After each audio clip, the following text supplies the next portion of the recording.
How do I reset my Whirlpool refrigerator after a power outage? Hello, everyone. Today, we're going to discuss how to reset your Whirlpool refrigerator after a power outage. Sometimes, power interruptions may cause your refrigerator to stop working or malfunction. This guide will walk you through the steps to effectively reset your appliance. Let's get started. Do I need to reset my Whirlpool refrigerator after a power outage?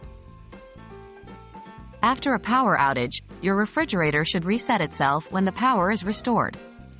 However, if the refrigerator is not functioning as expected, if, for instance, the lights are off, the cooling system isn't working, or error codes appear on the display panel, a manual reset might be necessary.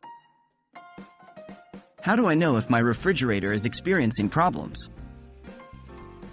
Signs of potential problems with your Whirlpool refrigerator may include: the internal light isn't turning on when you open the door. The refrigerator or freezer isn't cooling properly. You see an error code on your refrigerator's display. The water or ice dispenser isn't working. What are the steps to reset my Whirlpool refrigerator? To manually reset your Whirlpool refrigerator, follow these steps. 1. Unplug the refrigerator from the power outlet.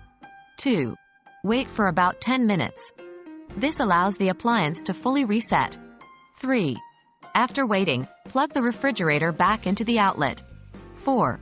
Wait for the refrigerator to start up. This could take a few minutes as the system goes through its startup sequence. Please note that not all models may reset in the same way.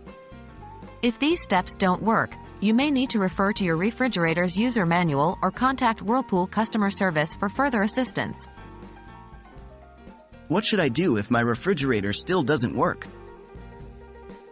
If your refrigerator is still not functioning properly after attempting to reset it, it's possible that the power outage may have caused a more serious issue. Contact a professional appliance repair service or reach out to Whirlpool customer service directly for further assistance. And there you have it. Now you know how to reset your Whirlpool refrigerator after a power outage. Remember, if you still encounter problems after performing the reset, don't hesitate to contact a professional for help. We hope this video has been helpful for you. Until next time, stay cool.